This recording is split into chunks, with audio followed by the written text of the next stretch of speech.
అటు క్రమశిక్షణ అందరూ చెప్తూ ఉన్నారు, ఇటు విలువలు. ఆయన జీవితం మనందరికీ ఆదర్శం, వాటికి అంకితం చేశారు రామోజీరావు గారు అని. ఈ విలువలు క్రమశిక్షణతో కూడిన జీవితం ఉంటే కనుక ఎక్కడికి వెళ్ళినా సరే జనం బ్రహ్మరథం పడతారు అనడానికి ఆ అక్షర సేనానికి ఈరోజు జనసేనాని ఇవ్వబోతున్నారు నివాళి. ఆంధ్రప్రదేశ్ రాష్ట్ర డిప్యూటీ సీఎం శ్రీ కొణిదెల పవన్ కళ్యాణ్ గారిని మాట్లాడాల్సిందిగా ఆహ్వానిస్తున్నాను.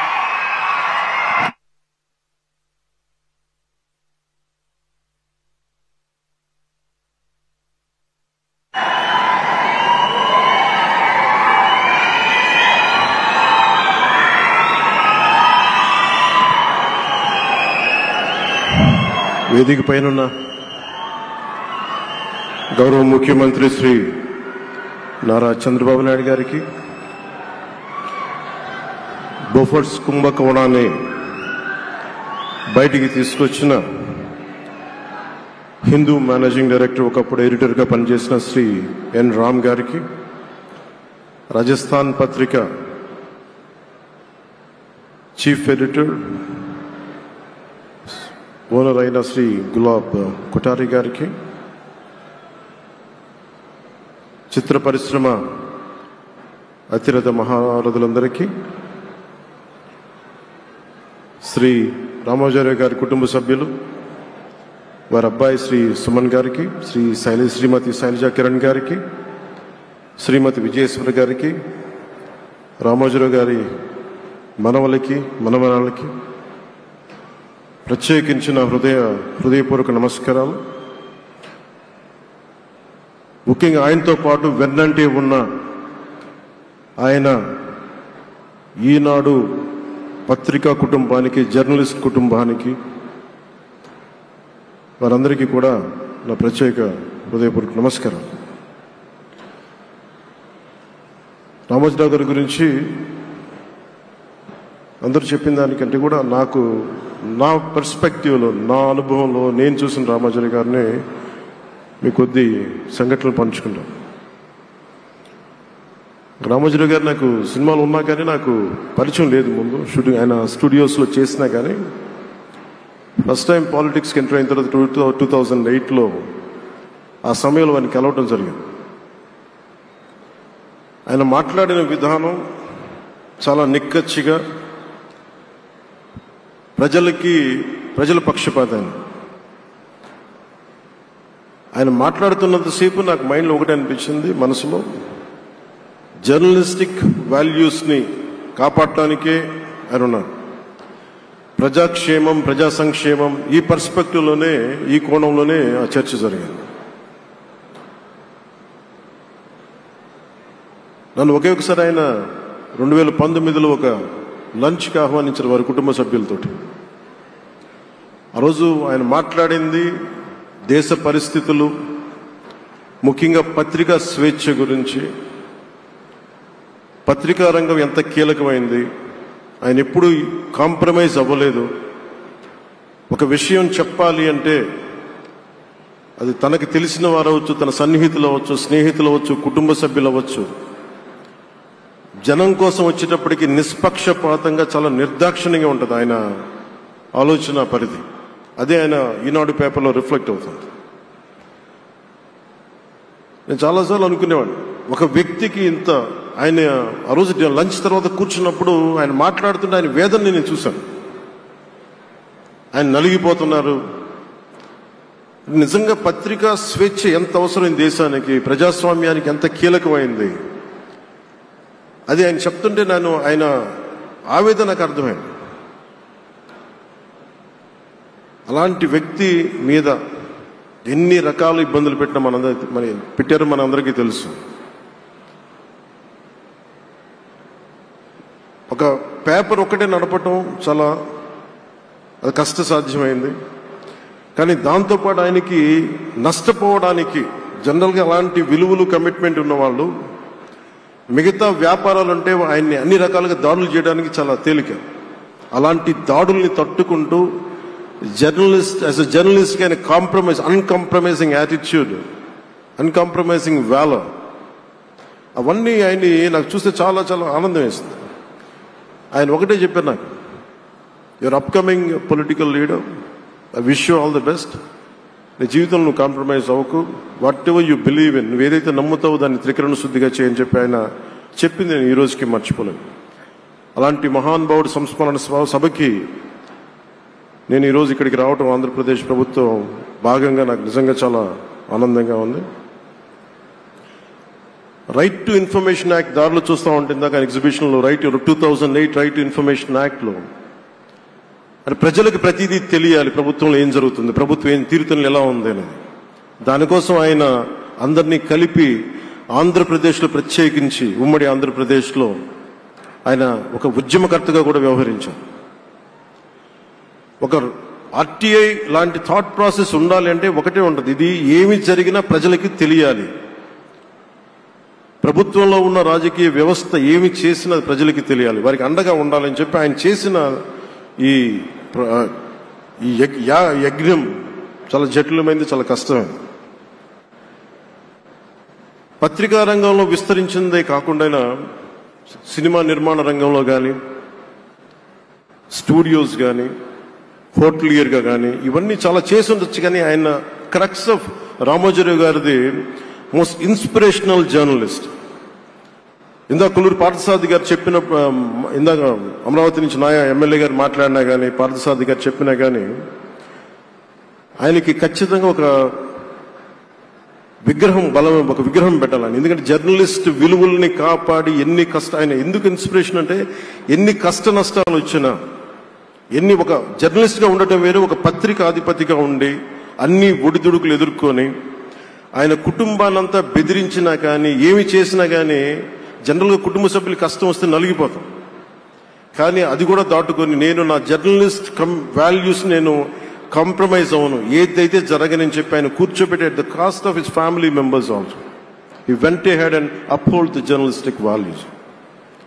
వారికి దానికి చాలా చాలా సాహసంగా నాకు చాలా ఆనందం వేసింది. ఆయన ఆఖర్లో ఎలక్షన్ రిజల్ట్స్ వస్తాయి, ఎప్పుడు వస్తాయి వీటన్నిటి అనుకున్న టైంలో నేను ఒకటి అనుకున్నాను, ఆయన ఆరోగ్యం క్షీణిస్తూ ఉంది, బాగుండు, ఆయన ఈ విజయ వార్త వింటారా లేదా అనేది నేను ఒకటి ఆలోచిస్తూ ఉన్నాను. సో నేను శ్రీమతి శైలజా కిరణ్ గారిని, సుమన్ గారిని, శ్రీమతి విజయశ్రీ గారిని అడిగినప్పుడు నేను ఒకటి అడిగాను, ఆయన విన్నారా అండి, ఆయనకి మాటలు వినిపించినాయా? అందరు చెప్తాను ఆయనకి వినిపించట్లేదంటే లేదు, చాలా ఒక 24 గంటలు ఆ విజయాన్ని దశాబ్దం పాటు నలిగారు, దశాబ్దన్నర పాటు నలిగి ఆయన్ని నలిగిన తర్వాత ఆయన అలాంటి వ్యక్తి విజయ వార్త వినకపోతే అక్షోభిస్తుందేమో ఆత్మని అనిపించేది. కానీ విజయ వార్త వినే ఆయన పరమదించారు. అందుకు నాకు చాలా ఒక తృప్తినిచ్చింది. అలాంటి మహానుభావులకి నా నివాళులు అర్పిస్తూ ఆయన నుంచి ఎవరైనా నేర్చుకోవాల్సింది ప్రజాస్వామ్యాన్ని పరిరక్షించడానికి ఎవరి స్థాయిల్లో ఒక పత్రికాధిపతిగా కావచ్చు, ఎవరు ఏ స్థాయిలో ఉన్నా దాన్ని మనం కాపాడాల్సిన అవసరం ఉంది. అలాగే ఆయన జర్నలిస్టిక్ వారసత్వ ప్రవాహం అంటే ఉదాహరణకి ఈనాడు, ఈటీవీ తాలూకు ప్రెజెంటేషన్ ఆఫ్ న్యూస్ చాలా న్యూట్రల్గా, అన్బయాస్డ్గా ఉండదు. ఏదైనా విషయం చెప్పేటప్పుడు నా గురించి ఎంత రాస్తారో, నన్ను తిట్టాలనుకున్నప్పుడు అంతే తిడతారు. అంటే నువ్వు చేసే పనిని బట్టే గుర్తిస్తారు తప్ప నాకు తెలుసు కదా అని చెప్పి మళ్ళీ దానికి ఫేవరెటిజం ఉండదు. అది తెలుగుదేశం పార్టీ కావచ్చు, ఇంకొక పార్టీ కావచ్చు, కాంగ్రెస్ కూడా కావచ్చు. కాంగ్రెస్ చేస్తే కాంగ్రెస్ని ఆయన్ని పైకెత్తిన సందర్భాలు ఉన్నాయి. అలాగే ఏ పార్టీ తప్పులు చేసి నచ్చని ప్రజలకి ఇబ్బందికరమైన సంఘటనలు జరిగినప్పుడు ఏం మాత్రం వెనకాడకుండా ఫ్రంట్ పేజీలు వేసేవాడు. ఫ్రంట్ పేజీలో మరీ చాలా బలంగా చేసేవాడు. సో అందుకే నాకు అనిపించింది ఒక జర్నలిస్టిక్ వాల్యూస్, ఆయన తాలూకు వారసత్వ ప్రవాహం ప్రతి జర్నలిస్టు పుణికి పుచ్చుకోవాలి, అది తీసుకోవాలి. ఒక నది ఒక ప్రవాహం వెళ్తున్నప్పుడు మన స్థాయి, అది నువ్వు ఒక చిన్న బకెట్తో తీసుకుంటావు, చెంబుతో తీసుకుంటావు, ప్రవాహంలో నీళ్లు అన్నట్టుగా రామోజీరావు గారి జర్నలిస్టిక్ వారసత్వ ప్రవాహాన్ని మనం ఎంత తీసుకుంటాం అనేది మన స్థాయిని బట్టి ఉంటుంది. అది ఒక మోటార్ వేసి ఒక ట్యూబ్ మనకి పైప్లో తోడుకునేలాగా ఉండొచ్చు, లేదంటే నా స్థాయి ఇంతే అంటే కూర్చోబెట్టి ఒక చెంబుతో తోడుకోవచ్చు. అలాంటి అపరిమితమైన ప్రవాహం, ఆగని ప్రవాహం, ఉధృతమైన రామోజీరావు గారి జర్నలిస్ట్ వారసత్వ ప్రవాహం ఈ రాష్ట్ర ప్రజలందరూ కూడా, తెలుగు ప్రజలందరూ కూడా దాని నుంచి మనకి ఒక స్ఫూర్తిని తీసుకోవాలని మనస్ఫూర్తిగా కోరుకుంటూ నాకు అవకాశాన్ని ఇచ్చిన నా సహచర మంత్రివర్యులందరికీ, ఇక్కడికి వచ్చిన ప్రత్యేక ఆహ్వానితులుగా వచ్చిన జర్నలిస్ట్ పెద్దలందరికీ, పత్రికా ప్రతినిధులందరికీ, ఇక్కడికి వచ్చిన అతిథులందరికీ, విశిష్ట అతిథులందరికీ ప్రత్యేకమైన ధన్యవాదాలు తెలియజేసుకుని, కృతజ్ఞతలు తెలియజేసుకుంటూ సెలవు తీసుకున్నాను. జై Hind. Thank you honourable deputy chief minister గారు. ఒక మనిషి నుంచి ఎంత ఇన్స్పిరేషన్ తీసుకోగలిగితే మనకంత పుష్కలంగా ఒక దిగ్గజం లాంటి మహావ్యక్తి రామోజీరావు గారు అని చెప్పారు ఆనరబుల్ డెప్యూటీ సీఎం గారు. Thank you sir. Amaravati megapolis కి ఈ రోజు ఈ వేదిక మీద నుంచి రామోజీరావు గారి జ్ఞాపకార్థం వారు అందించినటువంటి ఈ చిరు కానుక ఫర్ ఎవర్ అమరావతిలో నిక్షిప్తమైపోయి ఉండాలని ఒక విజన్ ఏదైతే మనం క్రియేట్ చేసుకున్నామో అమరావతికి అది నిజం అయి తీరాలని కోరుకుంటూ, ద్రోణాచార్యులిద్దరు గురి తప్పని విద్య నేర్పించినటువంటి ఆ గురువుకి ఈ రోజు నివాళి ఆంధ్రప్రదేశ్ రాష్ట్ర ప్రభుత్వం తరపున ఇస్తున్నటువంటి దార్శనికుడు, స్వాప్నికుడు, నిరంతర శ్రామికుడు, గురువుని స్ఫూర్తిగా తీసుకున్న గౌరవనీయ ముఖ్యమంత్రి వర్యులు శ్రీ నారా చంద్రబాబు నాయుడు గారు.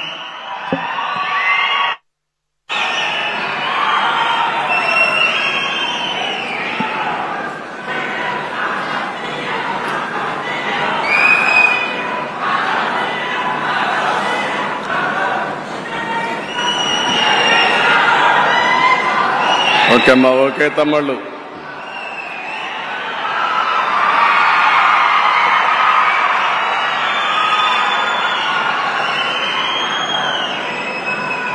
గౌరవనీయులు, ఈరోజు అక్షర శిఖరం రామోజీరావు గారి యొక్క సంతాప సభకు ఇచ్చేసినటువంటి ప్రజలందరికీ పేరు పేరున మనస్ఫూర్తిగా నమస్కారాలు, అభినందనలు, శుభాభినందనలు. గౌరవనీయులు కిరణ్ గారు, అదే సమయంలో వారి సతీమణి శైలజ గారు, అదే మాదిరిగా కుటుంబ సభ్యులైనటువంటి విజయ్ గారు, ఇంకొక పక్కన పిల్లలందరూ ఇక్కడే ఉన్నారు. రామోజీరావు గారి కుటుంబ సభ్యులందరికీ ఉప ముఖ్యమంత్రి మిత్రులు పవన్ కళ్యాణ్ గారు, అదే సమయంలో former editor in chief Hindu, పేరు చెప్పంగానే అందరూ గుర్తుపెట్టగలుగుతారు, ఎప్పుడో పోరాటాలు చేసిన రామ్ గారికి, ఎడిటర్ రాజస్థాన్ పత్రిక గులాబ్ కొతారి గారు, ఇకపోతే ఈ కార్యక్రమానికి విచ్చేసినటువంటి నా సహచర మంత్రివర్గ సభ్యులందరికీ, సినిమా ఇండస్ట్రీ వచ్చారు శ్రీమతి జయసుధ గారు, రాజమౌళి గారు, రాఘవేంద్రరావు గారు, మురళీమోహన్ గారు, అదే మరి మ్యూజిక్ డైరెక్టర్ అయినటువంటి కీరవాణి గారు, శ్యామ్ ప్రసాద్ రెడ్డి గారు, అశ్విని దత్ గారు, కేఎల్ నారాయణ గారు, సురేష్ గారు, గౌరవ శాసనసభ్యులు, ఇంకొక పక్కన ఈరోజు కృష్ణా ఎల్లా గారు ఇక్కడ ఉన్నారు. అంటే మొన్న కోవిడ్ లో ఆయన తయారు చేసిన వ్యాక్సిన్ ఎవ్వరూ మర్చిపోలేము. అలాంటి కృష్ణా ఎల్లా గారు, పత్రికా విలేకరులకు అందరికీ నమస్కారాలు.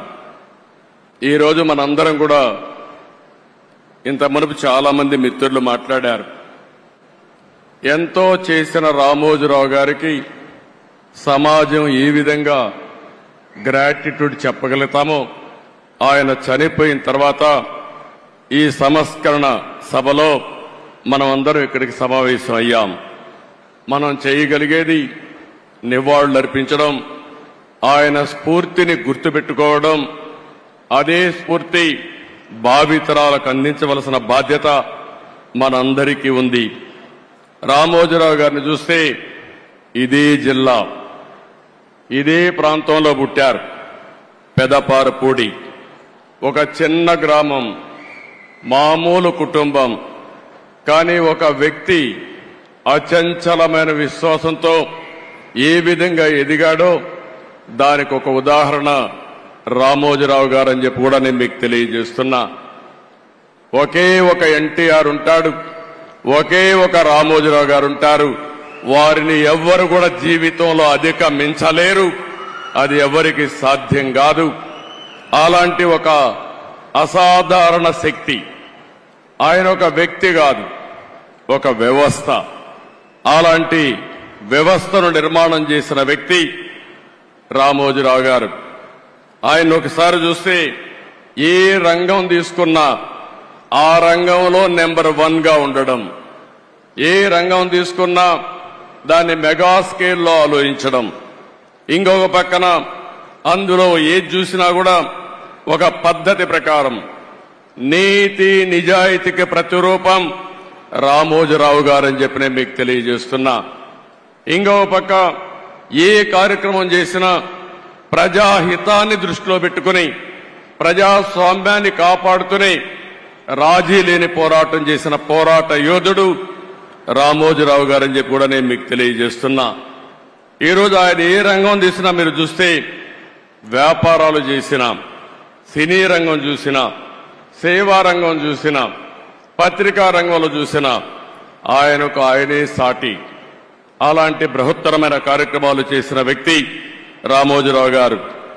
ఆయన మీడియాలో చేసిన కృషికి మీరు చూస్తే అనేక అవార్డులు వచ్చాయి. బీడీ గోయంక గాని, యుద్ధ వీరు గాని, ఇలాంటి అవార్డ్స్ అన్ని వచ్చాయి. ఇది కాకుండా మీరు ఒకసారి చూస్తే అనేక యూనివర్సిటీలు గౌరవ డాక్టరేట్లు ఇచ్చారు. కడాన గవర్నమెంట్ ఆఫ్ ఇండియా అత్యంత ఉన్నత పురస్కారం పద్మ విభూషణ్ ఇచ్చి గౌరవించారు. ఈ గౌరవం మీరు మనందరం కూడా గుర్తుపెట్టుకోవాల్సింది. ఆయన చేసిన సేవలను గుర్తుపెట్టుకుని, సమాజానికి ఆయన చేసిన కాంట్రిబ్యూషన్ గుర్తుపెట్టుకుని ఈ అవార్డ్స్ వచ్చాయని చెప్పి కూడా నేను మీకు తెలియజేస్తున్నాను. ఇంకొక పక్క ఇప్పటికి మనం చూస్తే 1962లో మొట్టమొదటిసారిగా మార్గదర్శిని పెట్టాడు. అంటే 62 సంవత్సరాల కంటే ముందు పెట్టాడు.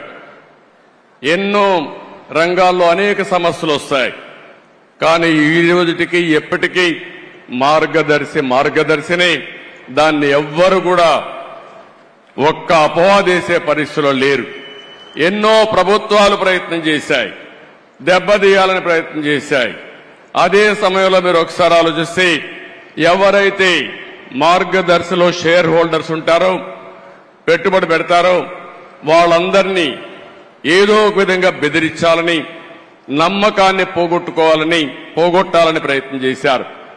కానీ ఎన్ని క్రైసిస్ వచ్చినా మొత్తం షేర్ హోల్డర్స్ అంతా, పెట్టుబడి పెట్టిన ప్రతి ఒక్క వ్యక్తి రామోజీరావు గారితో ఉన్నారంటే అది ఆయన సాధించిన విశ్వాసం, ఆయన క్రెడిబిలిటీ.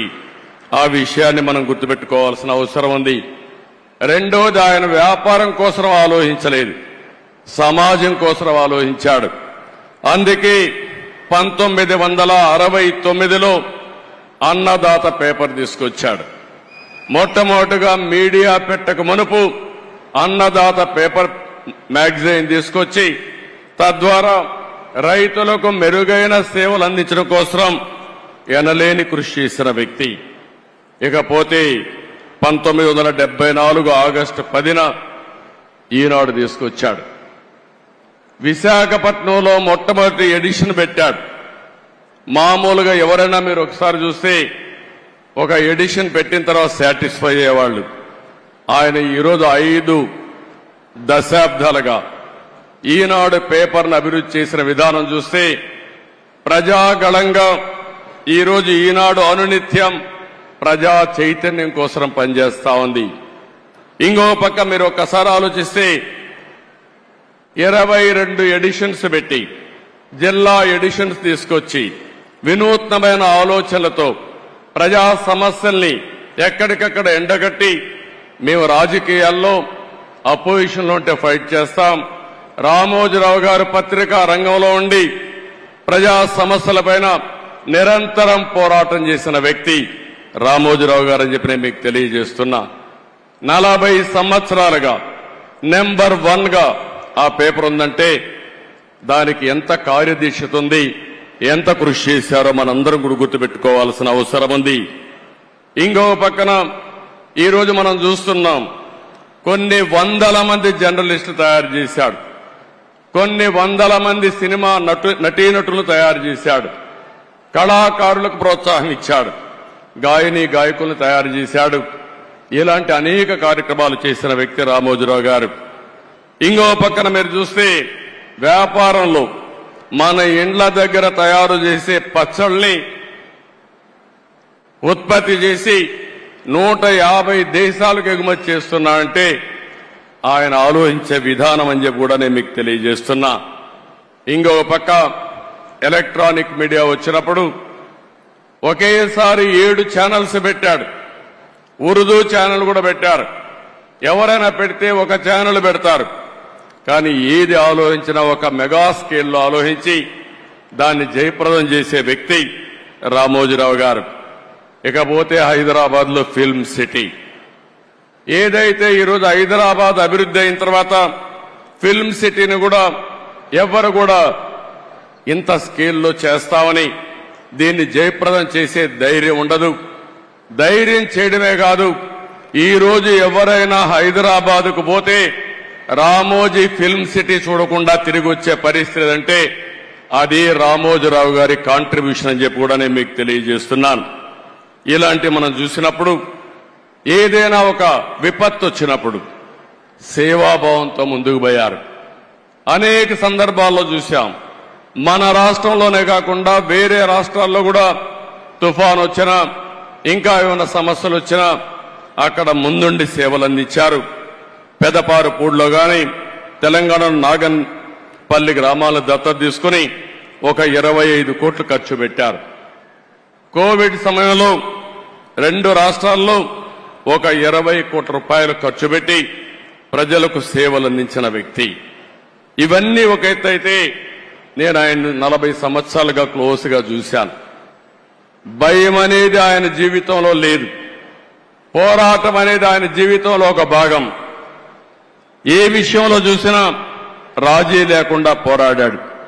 మీడియాను పెట్టుకుని చాలా మంది ఒకసారి ఆలోచిస్తే ఎవరికైనా రాజకీయాల్లో ఉండే మాకు గాని, పత్రికలు రన్ చేసే పత్రికలు గాని, మీడియా రన్ చేసే వ్యక్తులకు గాని, సినిమాలకు గాని ఎప్పుడు కూడా క్రెడిబిలిటీ ఒకటి ఉంటుంది, విశ్వసనీయత ఒకటి ఉంటుంది. అందుకే ఎన్టీ రామారావు గారు తెలుగు జాతి ఉన్నంత వరకు నెంబర్ 1 గా ఎట్టుంటారో ఈ రాష్ట్రానికి సేవలు అందించిన వ్యక్తిగా తెలుగు జాతి శాశ్వతంగా గుర్తుపెట్టుకునే వ్యక్తి రామోజీరావు గారు అని చెప్పి నేను మీకు తెలియజేస్తున్నా. ఈ రోజు ఇంకొక పక్కన మీరు ఆలోచిస్తే ఎక్కడికక్కడ రేటింగుల కోసం పోరాడే రోజులు, మ్యానిపులేషన్ చేస్తూ అధికార పార్టీ ఏ పార్టీ ఉంటే ఆ పార్టీ దగ్గరికి పోయి పనులు చేసుకునే రోజుల్లో నేను చూశాను ఆయన్ని. నేను పర్సనల్ గా వ్యక్తిగతంగా ఆయనతో పరిచయం ఉంది. నా జీవితంలో నాకు ఒక్క పని, ఈ ఐఏఎస్ ఆఫీసర్ని ట్రాన్స్ఫర్ చేయమనో, ఈ వ్యక్తికి మంత్రి పదవి ఇవ్వమనో, ఈ వ్యక్తికి ఎమ్మెల్యే ఇవ్వమనో ఎక్కడా చెప్పలేదంటే అది రామోజీరావు గారి యొక్క నీతి నిజాయితీ. విలువల కోసం బ్రతికాడు, ప్రజల కోసం పోరాటాలు చేశాడు. ఎప్పటికప్పుడు ప్రజాస్వామ్యం అపహాస్యమైనప్పుడు నా వంతు బాధ్యతగా నేనున్నానని ముందుకొచ్చి పోరాటం చేసిన వ్యక్తి రామోజీరావు గారు అని చెప్పి నేను మీకు తెలియజేస్తున్నా. చాలా మంది పదవులుంటే సేవ చేస్తాం అనుకుంటాం. రామోజీరావు గారు ఎప్పుడు కూడా పదవులు కాదు, ప్రజా చైతన్యంతో ప్రజలకు మేలైన పరిపాలన ఇచ్చి మేలైనటువంటి సేవలు అందిస్తామని నిరూపించిన వ్యక్తి. 82లో మనం చూశాం. ఎన్టీ రామారావు గారు పార్టీ పెట్టే సమయంలో మీరు ఒక్కసారి ఆలోచిస్తే అప్పటి వరకు కాంగ్రెస్ పార్టీకి ప్రత్యామ్నాయమే లేదు. ఒక ప్రత్యామ్నాయం కావాలని ఆలోచించి 9 నెలల్లో ఎన్టీ రామారావు గారు అధికారంలోకి వచ్చారంటే అందులో ప్రముఖ పాత్ర రామోజీరావు గారికి ఉందని చెప్పి కూడా నేను మీకు తెలియజేస్తున్నా. అక్కడి నుంచి ఆగస్టు క్రైసిస్ వస్తే ఆ రోజు కూడా ప్రజాస్వామ్యాన్ని కాపాడడం కోసం రాజీ లేని పోరాటం చేశాడు. ఇలాంటి పోరాటాలు చేసి ఓసారి అనిపిస్తుంది మనందరికీ, ప్రజాస్వామ్యంలో పత్రికలకు స్వేచ్ఛ ఉంది. 4th ఎస్టేట్ అని మనం అందరం మాట్లాడుతున్నాం. శాసనసభ చట్టసభలు, అదే సమయంలో కార్యనిర్వాహక వర్గం, ఐఏఎస్ ఆఫీసర్లు, ఆ తర్వాత ఎక్కడికక్కడ జ్యుడిషియరీ, ఇంకో పక్కన పత్రిక, మీడియా, ఫోర్త్ ఎస్టేట్ గా ఉంటుంది. ఒకసారి ఇదే మారిగా ఆయన వార్తలు రాస్తే కంటెంప్ట్ ఇచ్చి కౌన్సిల్ ఆయన రప్పించాలంటే పోరాడి తల ఒగ్గకుండా సుప్రీంకోర్టు వరకు పోయి ఆయన చేసింది రైట్ అని నిరూపించిన వ్యక్తి రామోజీరావు గారు అని చెప్పి నేను మీకు తెలియజేస్తున్నా. ఇంకో పక్క మార్గదర్శి పైన ఎన్నో కేసులు పెట్టారు, ఎన్నో విధాలుగా హింసించారు.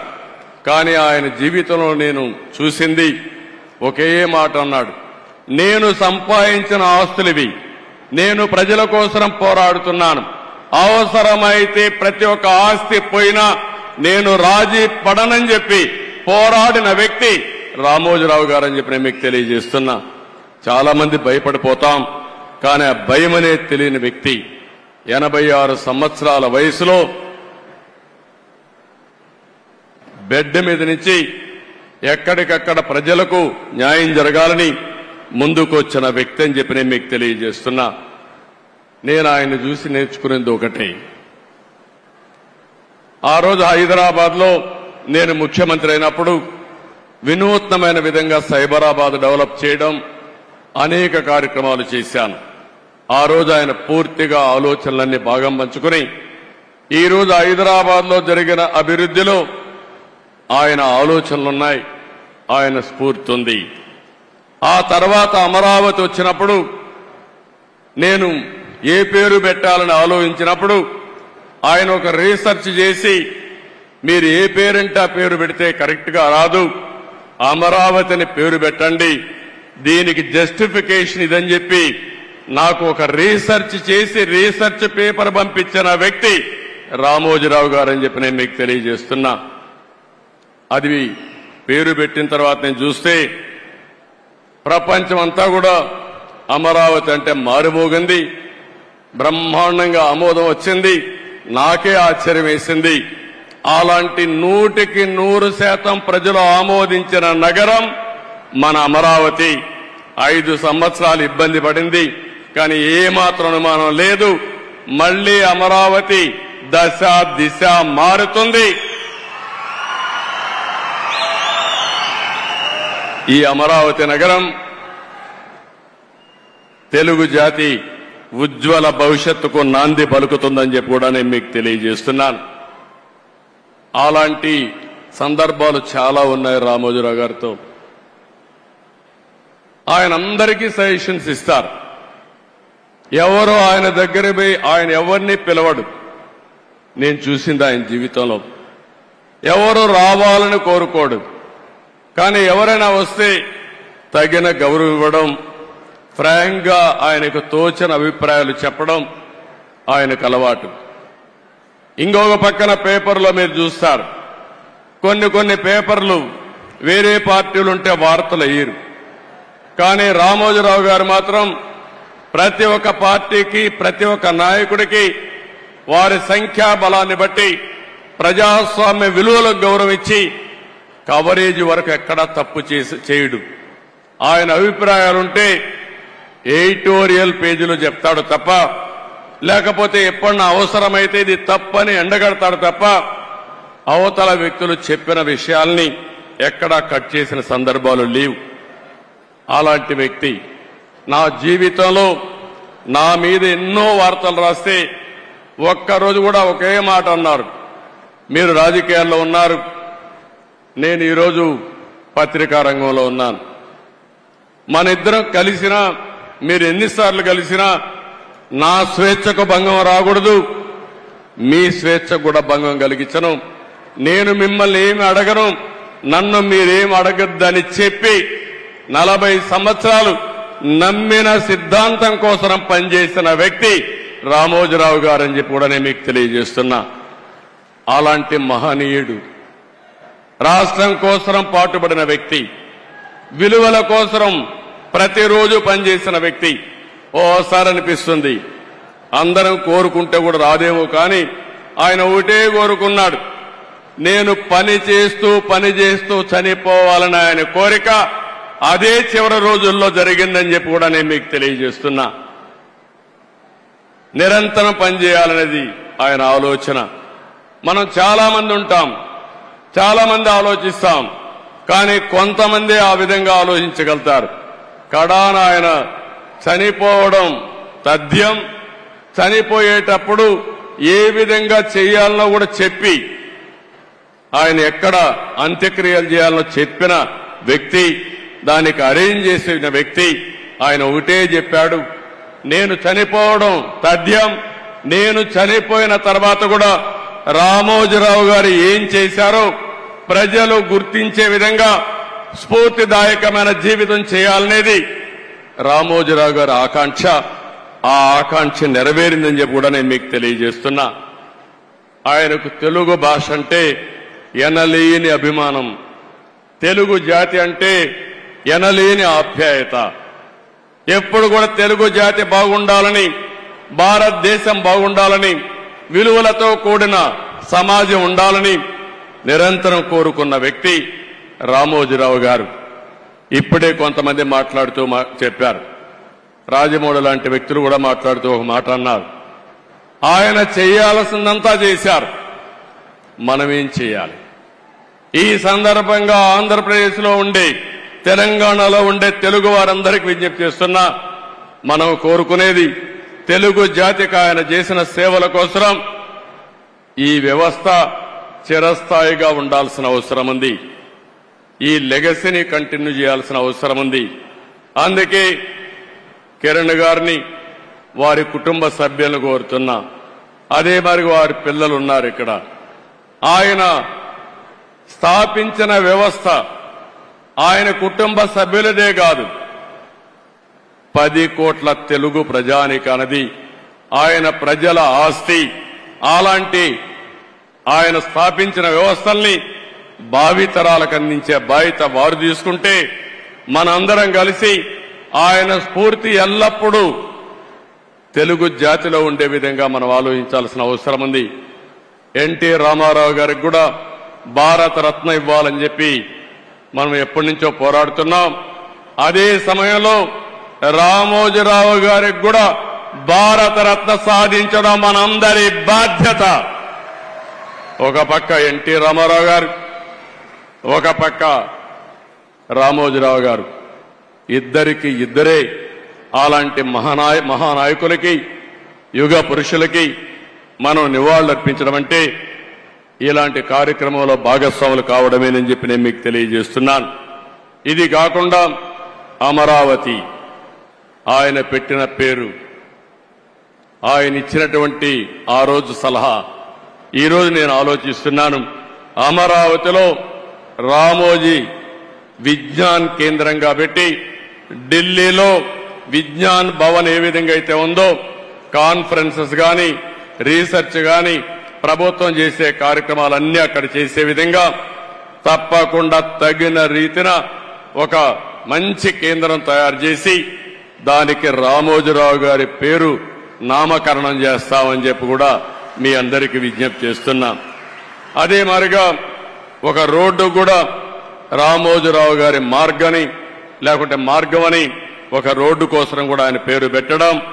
అదే మాదిరిగా విశాఖపట్నంలో ఆయన యొక్క జీవితాన్ని ప్రారంభించింది, మొట్టమొదటిసారిగా పేపర్ పెట్టింది.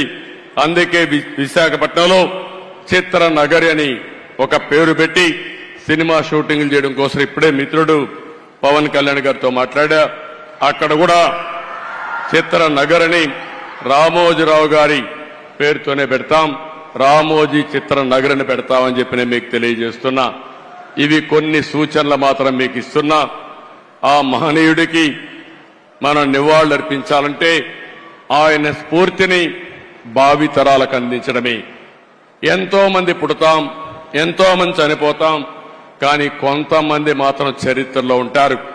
అలాంటి చరిత్రలో చిరస్థాయిగా నిలిచిపోయే వ్యక్తి రామోజీరావు గారు.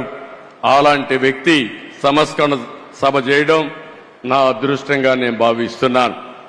ఆ రోజు ఎన్టీ రామారావు గారు చనిపోయినప్పుడు మెమోరియల్ కట్టాం, ఎన్టీఆర్ మెమోరియల్ కట్టాం. అది శాశ్వతంగా ఉంది. ఈరోజు రామోజీరావు గారికి కూడా అలాంటి గుర్తింపు ఇవ్వాల్సిన బాధ్యత మన మీద ఉంది. మీరు కూడా సజెషన్స్ ఇవ్వండి.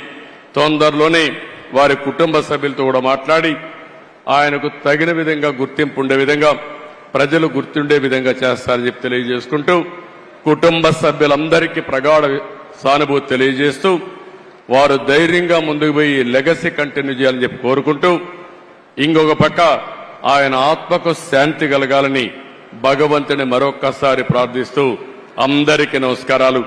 జై హింద్.